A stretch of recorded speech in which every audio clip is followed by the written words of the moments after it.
From the editor. As you interact with MMAP Magazine, remember this. This magazine main focus is on helping you succeed.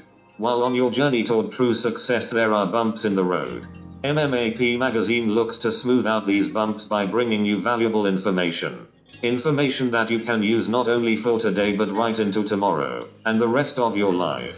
A magazine like this is hard to come by because it didn't exist, until now.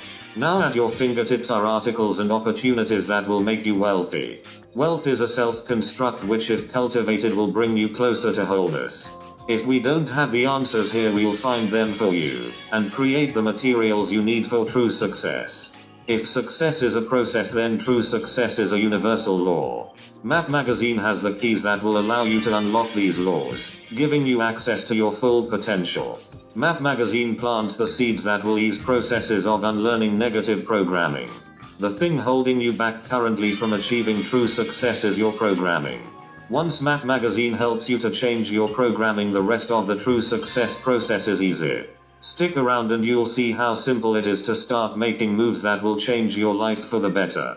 Don't wait to take that first baby step. Learning to walk the true success path toward your amazing future starts now. Editor-in-Chief Michelson Williams. Article. The man behind the $1.4 billion China partnership deal. This story will pull at your heartstrings for sure, when Melvin tells you his full story of being homeless. The full story will not be released until late 2021, at which time you may download MMAP Magazine free of charge, when you register at our website. When I first began researching who Melvin Nunnery is, I was pretty impressed with what I found. Melvin is the founder of a college sport recruiting app by the name of SchollyMe. After more research I found a YouTube video of Melvin on a podcast. As I listened to Melvin on this podcast, I became even more interested.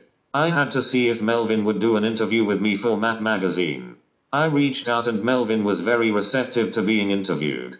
This was great, I thought, so I scheduled a time that worked for him and continued my research. I spent several days scouring the internet for as much as I could on Mr. Nunnery. It's very important to me to create interviews that are more personable and engaging for you, the readers. Plus no one wants to see, hear, or read the same story over and over from one interview to another. I like to dig deeper in my interviews so the readers really get to know the person behind the idea of the person. When the scheduled time for the interview arrived, I gave Melvin a call and we started with a bit of introductory chit-chat. I like to make sure my interviewees are comfortable with me, as most have never heard of me. Without giving anything away before you get to read the entire interview, it was amazing. This interview with Melvin was more than I could have asked for in an entrepreneurial teaching session. The interview was eye-opening at times and very heartfelt at others. Melvin tells stories of his journey to becoming the man who put together a $1.4 billion deal with China. His journey stories to get to the deal are so important to this article, that you almost forget about the China deal altogether. As the interviewer I am going to keep my portion of questions fairly short, as it is Melvin's story that is most important here. I will set up the questions with opening statement and then Melvin will take over with each part of his journey tales. Let's get started. Michelson. I opened the questioning by asking Melvin where the idea of SchollyMe came from, but what I was really looking forward to was getting to know the man himself. See, in my mind anyone has the ability to put together a business deal, even though this was a special deal. The importance of my opening question was to lead into obtaining a greater understanding of Melvin's entrepreneurial mind. So I sat in my high-back armchair and let Mr. Nunnery speak. One of the first things I noticed before getting into our conversation is that Melvin asked in a genuine manner, how and what I was doing. This right away let me know that I was getting ready to interview a person who was concerned about the well-being of others, and maybe even before himself. I was to later find out as the interview went forward that my suspicions were correct. Melvin. I come from a big family of athletes with 5 brothers and 2 sisters, and we all played sports in high school and college. My cousins also with the last name Nunnery. 6 boys in that household were also very athletic and played sports. In Ventura County, California, we were the most popular family as far as athletics was concerned.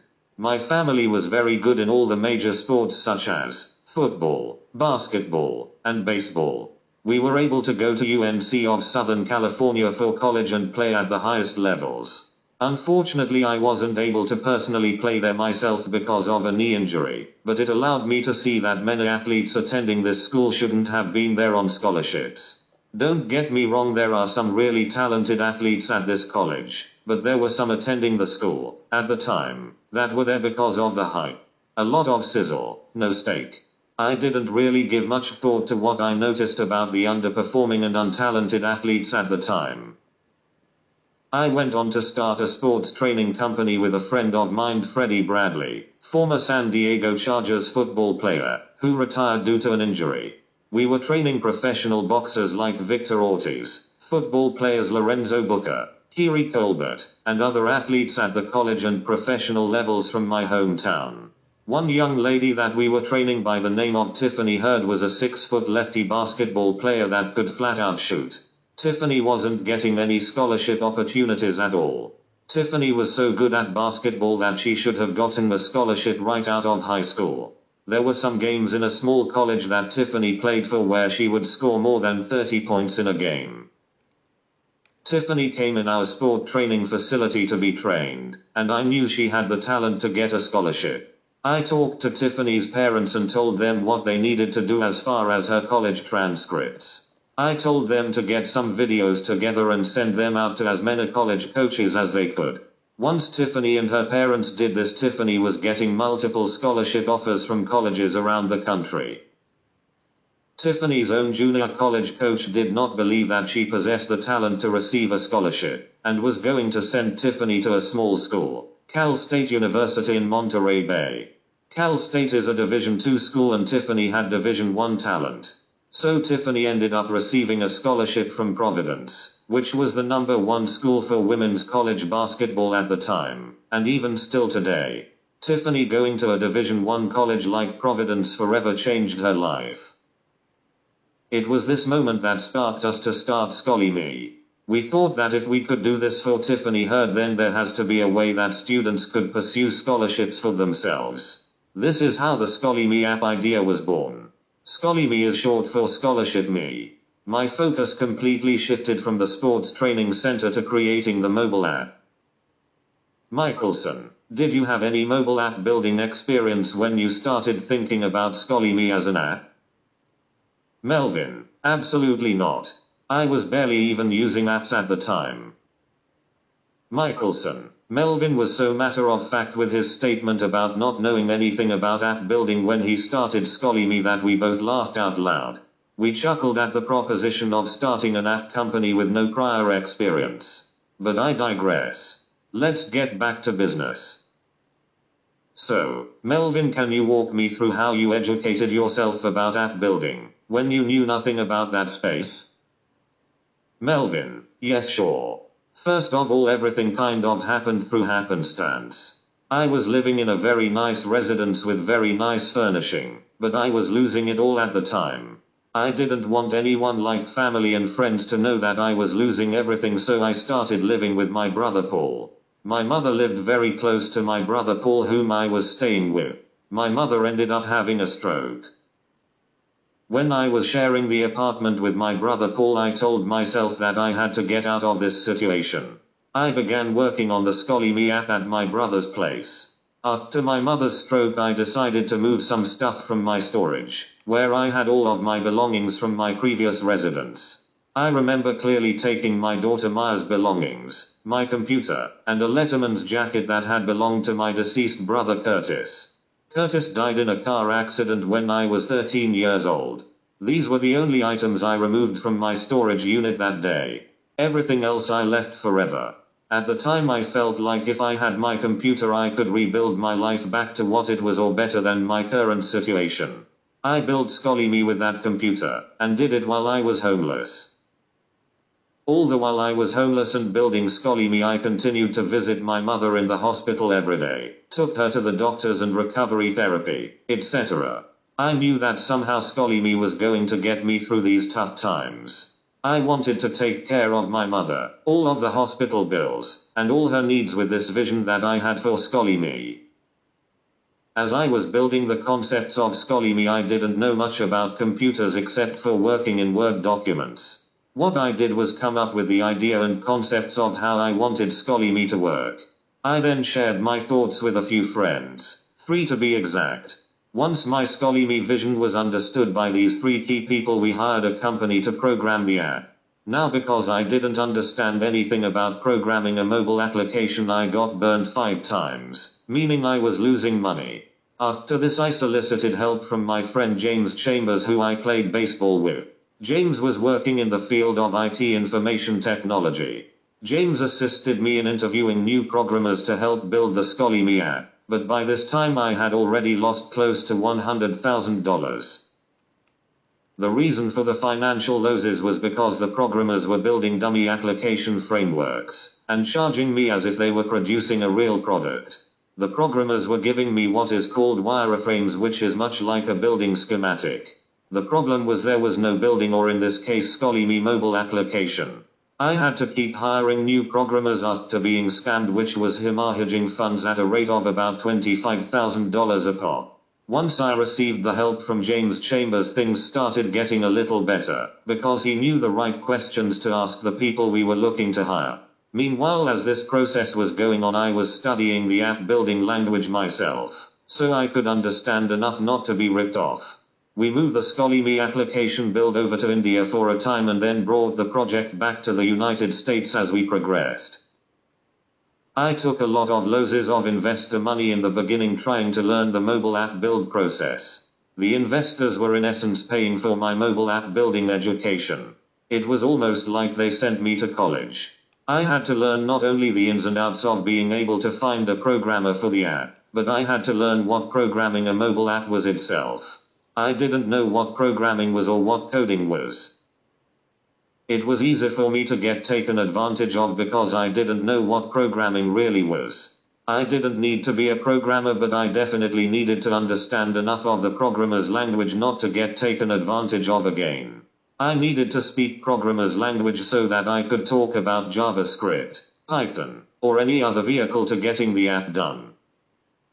I recall a time when I asked a programmer to change the thickness of a red navigation bar on our website. I asked this particular programmer if he could make the red navigation bar in question a bit thinner. He wanted to charge me $1,500 to make the change. I didn't know any better, so I paid him the $1,500 and he made the red bar thinner. Later I realized that small change in the red bar only should have cost around 10 cents. Early on, when a programmer would tell me that a job would take 80 hours, I would calculate the workload and justify the projected hourly rate. Now I negotiate when I look at the estimate for a programming job. This way I can dispute the projected hourly estimation by saying something like, this 80 hours job should only take about 45 hours. Then the programmers will say something like, how do you know that? When programmers estimate a project at 2 to 3 hours, I can look at the workload and say, hey, if that takes you 3 hours, I have the wrong guy. At which time I give them the time it should take for job completion. Now when I receive budgets, work orders, or what we call statements of work, so the hours are more accurate. Sometimes I still negotiate price even so. Michelson: so, now you're able to save you and your investors a hell of a lot of money. After you got the programming and build issues corrected, what was the next phase of the SchollyMe project? Becoming Nike Tournament of Champions official social networking partner. Melvin: amidst all of the programming learning, I was able to convince Nike to let me be their official social networking partner. Now you're talking about the biggest male and female basketball tournament Nike ever has during a school year. During the summer it's Peace Jam and other events, but during the school year it's by far the Nike Tournament of Champions. When this happened, I didn't have a webpage. I didn't have anything. I was able to convince Nike with only a slideshow presentation of what the app was going to look like, to be their official social networking partner. I went out to Arizona to the event, and when I arrived it looked like the event was sponsored by Nike and SchollyMe. They had these big jumbo screens side by side, one being Nike logos and the other being SchollyMe. Michelson: How did you make this happen? I interrupted Melvin. I was going out of my mind. I needed Melvin to break down how he, with virtually nothing but a simple presentation, made this idea of SchollyMe blossom so rapidly. I was excited about Melvin's journey story thus far, almost as if I were there with him. The story was giving me goosebumps as if I was right there with Melvin looking up at his company logos on the jumbo marketing screens. When I asked Melvin, how did you make this happen? He gave a simple but powerful reply. I painted a picture. Melvin, painted a picture. You have to be able to paint the picture for other people. A lot of times people are not able to paint a picture of the vision that they see. I went into Nike and painted a picture of what SchollyMe would become down the road, and they were being given the opportunity to jump on board first. I painted the vision so well that Nike made me their official social networking partner, and I didn't even have a website. The only thing we had when we arrived at this huge event was an email capture page, where people could enter their first name, last name, and email address. That's it. We would get back to them later. Michelson, so, what kind of numbers did you end up with on the email capturing by the end of the event? Was it 1,000 or more? Did that let you know that you were going to be okay with building SchollyMe? Melvin, we got about 400 or 500 emails that day, but I didn't care. I didn't care if we only got 4 or 5 people from this event. That didn't mean anything to me. I already knew that SchollyMe was a good product, so the emails didn't matter. I was going to keep going no matter what. I was ahead of my time as far as getting with Nike, but I knew SchollyMe was a great product. It was just about building it. We were moving forward at that time. At this Nike event we were able to connect with a key person in D'Anthony Langston of the Nike Real Run tournament. D'Anthony Langston gave us a real boost after the Nike event. D'Anthony especially liked the way we were professional, and that we had a hospitality suite for all the college coaches. D'Anthony also liked the fact that we had different merchandise for the kids attending the event. There was 2 separate sides for the boys and girls, and we stationed ourselves on the girls' side. We did this because there was a bit less traffic, which gave us a little time to fix our mistakes before moving over to the boys' side of the event. My next step was to go to the NCAA and convince them to let me be the official recruiting social network for all colleges. When I first went to the NCAA, they turned me down and said no, they were not interested. After about 4 months and some more progress with SchollyMe, we went back to the NCAA only to get turned down once again. I then noticed that the NCAA had put North Carolina on probation for failure to monitor social media. I again noticed that other schools around the country were being placed on probation again for failure to monitor social media. What this means is that coaches were not watching what students were posting on social media, and they were getting infractions for these posts. This gave us the opportunity to go back to the NCAA and explain that the kids do not understand the ramifications of what they post on social media, and neither did the coaches. Next thing I knew, I was getting a call from the NCAA saying that they were putting together a scouting company and they asked if I wanted to be a part of it. This led to SchollyMe being the first recruiting social network to be NCAA certified. Michelson, can you help me to understand why the students were getting infraction from the NCAA for using social media? As I understand it, kids were getting into trouble for trying to further their careers. Is this true? Melvin, yes. There are certain things that you can do that will land you into trouble with the NCAA. Let's say a kid is going on a recruiting trip to the University of North Carolina and someone posts that this kid is on campus.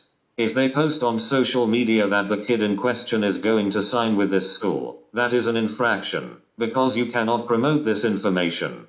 A lot of kids were getting scholarships taken away from them even before they went to college, because they would do something like posting images of themselves with a gun. Right away, because of posting images like this on social media, the kids lost their scholarships. Kids were posting themselves in videos with girls twerking and throwing money around, so you just lost your scholarship for that infraction as well. Kids didn't understand that even though they received their scholarship, they still had to watch what they posted on social media. There was no one there to advise these kids about these types of infraction ahead of time. The colleges were watching these kids' social media and reporting them to the NCAA, ultimately costing the kids their scholarship. We knew at SchollyMe that 70% of all college recruiting was being done over social media. Kids were using Facebook, Twitter, YouTube, and Instagram as platforms to be recruited by colleges around the country. SchollyMe was created so that the college coaches could do all their recruiting on one location.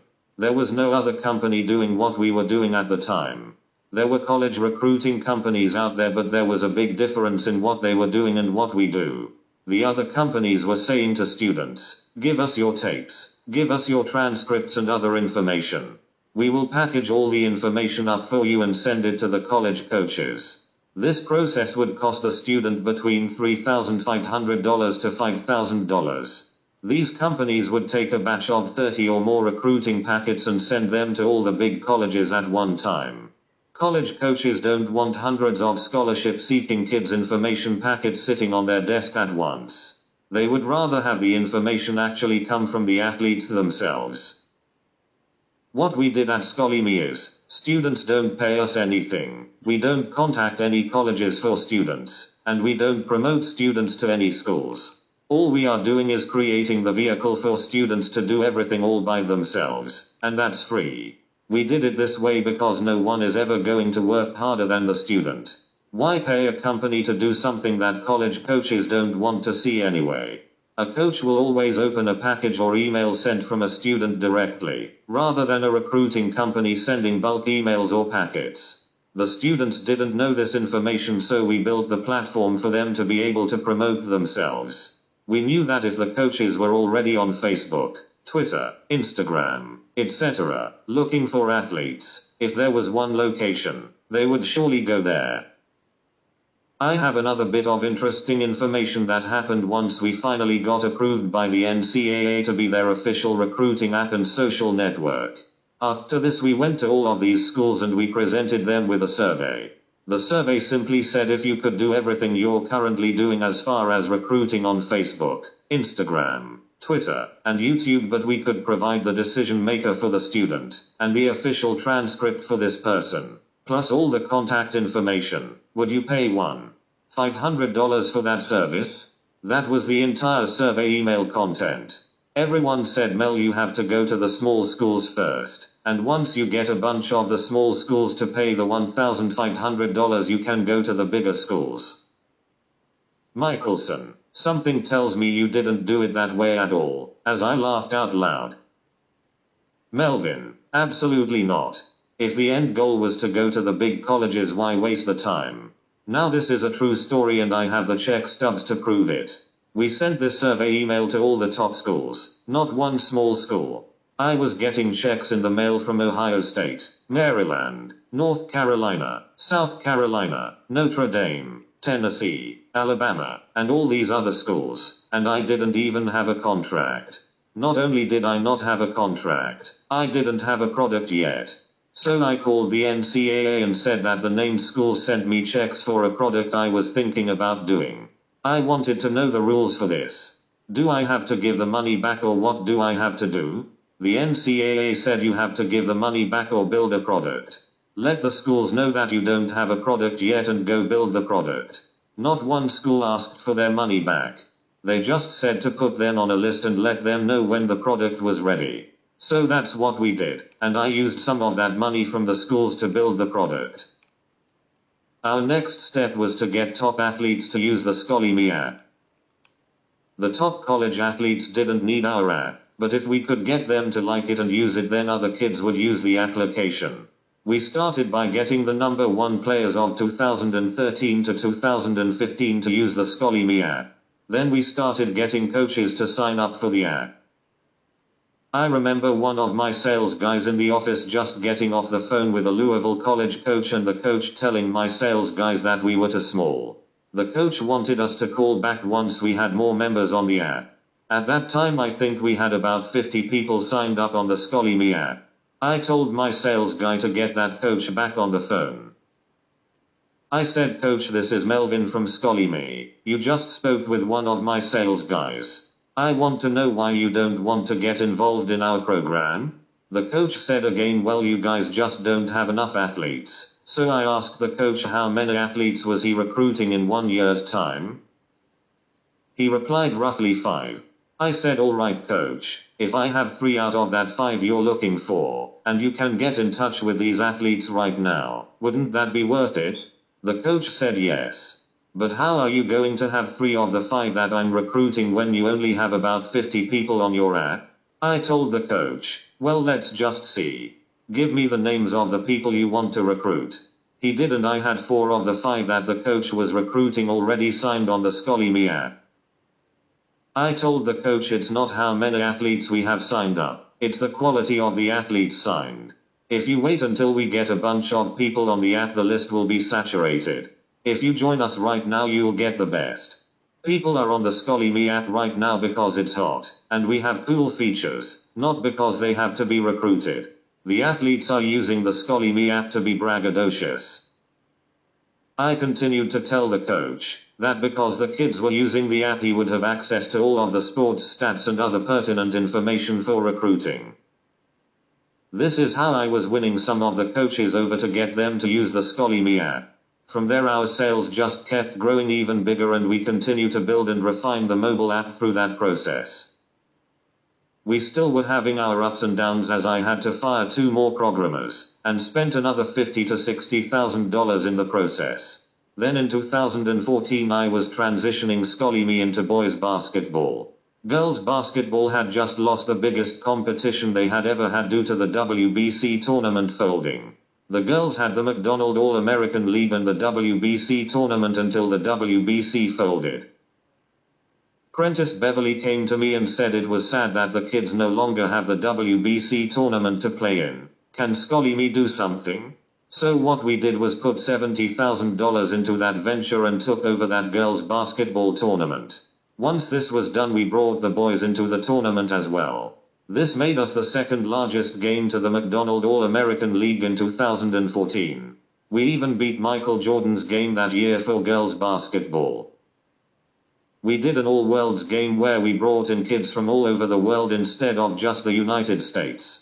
We had girls playing in the tournament from Colombia, Lithuania, Canada, Africa, and other parts of the world. If you were great at basketball, we found you, and flew you in to play in the all-world games. We wanted to give these girls who grew up wanting to play basketball an experience like they had never had, so we flipped the entire bill to get them to the all-world games. These girls didn't have to worry about flights, hotel, food, etc., and Nike even donated 150 pairs Black History Month shoes for guys and girls at the event. Nike also flipped the bill for all the athletes' uniforms, so I appreciated my relationship with Nike a lot. Melvin went on. It's April 2014 and I still do not have my mobile app completed. The SchollyMe mobile app project started in 2011. We are still just collecting names and emails because the application design was still not to my vision. We did have the SchollyMe website up and people could use the website, but not a mobile app. At this time I was voted the leading expert in the world by Michael Milken and the Milken Institute Global Conference for sport recruitment on a social network. I was invited to speak at a private dinner for Larry Milken, which is Michael Milken's brother, and many of the powerful movers and shakers in the country. This was in May of 2014, and in the same time period my mentor Al Jones and his friend joined us to help out with the All-World Games. A coup d'etat. So, this friend of Al saw how big the All-World Games were and he tried to convince Al to make Steve Adams the CEO of my company. The company that I built. So together Al Jones and Steve tried to get me out of my own company. They went to the shareholders and investors accusing me of misappropriation of funds. It was a big blowout in the meeting. They accused me of some of the worst things you can think of. This was a very low point in my life. The things that these men were accusing me of, no way in my life would I have ever done to my investors. I had a lot of respect for Al Jones because I thought he was very smart and I knew him for a long time. Al helped bring my initial investors to the table, so I gave him a small part of the company, and considered him my mentor. You have to be very careful who you consider as your mentor if they are a part of your company. When times get tough, they may be the first to jump ship or the first to go to the investors and say you need to be removed from your position. The problem was that the guy who said he could take over my position couldn't do what he said he could do, but Al didn't know this at first. When Al went to the board to get me out, I had to defend myself, and I couldn't just walk away from my company. I had to hire a law firm to prove that there was no misconduct or misappropriation of company funds. That process took over 6 months, and in that time they were slandering my name, working to make me look as bad as possible to the board and investors. It was so bad that I questioned whether it was even worth it to try and remain with my company, but I just stayed with it. Michelson, that's what I wanted to get to. Was this the lowest time on your journey? You know, that place where you questioned, what the hell am I supposed to do? What am I doing this for? Melvin, oh yeah. That incident was the lowest point in my SchollyMe career, and I wanted to walk away. Put it this way, it was so bad that I almost didn't go to the Michael Milken Global Conference and Institute, which was the biggest change in my life. I remember I was on my way to the conference, and already had known of Al Jones' plan to get me out of my company. Al and his team told me what they wanted to do the night before I was to leave for the conference. I remember being on the phone with my buddy James Chambers and telling him that I didn't want to go to the conference because my company is being taken away from me anyway. James talked to me for an hour and a half, until I reached the Beverly Hills Hotel. James convinced me not to turn around and go back for an hour and a half drive. I was done, and I was going to quit. I didn't see any need to go to this conference and put SchollyMe up on this pedestal, when it was being taken away from me. I am so glad that James convinced me to go, because during the 4-day event I made a lot of really good connections. But this was still a very low point in my life, because I didn't think that my mentor and friend Al Jones would have ever done this to me. I definitely didn't think Steve Adams, who was a family friend, would do something like that to me. Michelson, I hear these ebbs and flows from every entrepreneur that I've ever interviewed, and it's always the low points that I'm most interested in learning about. I am always looking at the psychological side of what people go through when you are almost defeated, and you have to be triumphant. Everyone looks good at the top, but what got you there becomes the most important part of the story. This is the reason that I focused in on this part of your journey. Melvin, I had some really good people around me. My right-hand man is Scott Carper, who I went to high school with, and I don't travel anywhere without Scott. I feel like whatever I'm going through or whatever problems I have, if Scott's there, we can fix it together. Scott was there with me in 2012, and anywhere, whether it's China, Mexico, or wherever, I only go with Scott. I also had a psychiatrist with me the whole time, Dr. Ashley Benjamin. Dr. Benjamin was a CEO psychiatrist for me and came into my life in 2012, which was a very integral part of my SchollyMe journey. I started seeing Dr. Benjamin in 2012 in order to become a better CEO. I wouldn't have been able to get through all of this stuff if it wasn't for these guys. I was losing my company and my family didn't even know what was happening. I felt like I couldn't go to my family and tell them what was going on. There were days that I didn't even want to get out of bed. Other days I would think that I should just go get a regular job, and let them go ahead and bring in another CEO, who would have inevitably failed. I don't care if you brought in a Mark Zuckerberg, he would fail, because no one had the SchollyMe vision that I had. You just can't do another Facebook. You can't just do another Instagram. This is evident when you look at the social media company Quibi, who raised $1.7 billion and was out of business in less than a year. Michelson, if you think this amazing story is over, you are mistaken. My interview with Melvin was a 2-day event, where I spent over 2.5 hours each day talking about his SchollyMe entrepreneurial journey. As the interview went on, the journey stories just kept getting better, at times giving me goosebumps. This is the end of part 1, but hold on to your hats, as in part 2 of Melvin's journey he reveals something to you that only maybe 3 people in the entire world knows. Yes, Right here in the pages of MMAP Magazine is where the first time the secret about Melvin's entrepreneurial journey will be told. The July 2021 issue of MMAP Magazine is where you'll find part 2 of this amazing person and billion-dollar deal maker's journey. Be sure to mark the date on your calendar, but in the meantime go follow Melvin, Nunnery and SchollyMe on all social media. Thank you for being here for part 1 and we'll see you in part 2 of a billion-dollar journey. Melvin Nunnery, the man behind a $1.4 billion China partnership deal. This story gets better and better, but you'll have to wait until the upcoming issue to learn more about Melvin Nunnery's entrepreneurial journey to the $1.4 billion China deal. Buy MMAP Magazine, available now at Amazon.com. Bonus material for entrepreneurs. Never give up. We are conditioned to believe everything in life should come immediately. Therefore, we find giving up to be rather undaunting.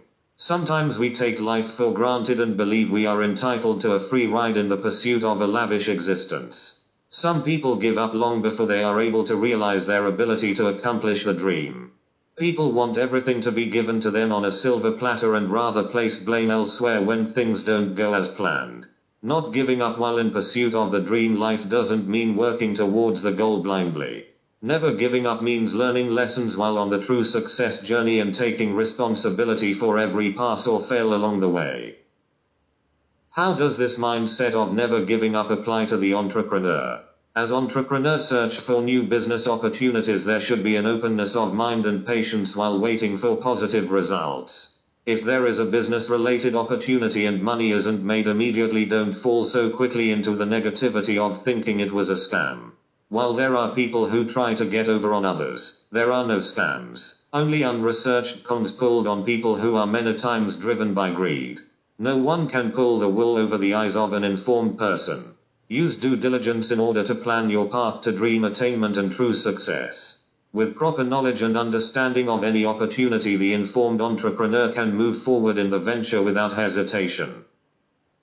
Never giving up as an entrepreneur means taking whatever steps necessary to accomplish one's goal in life. The goal need not be large in its inception.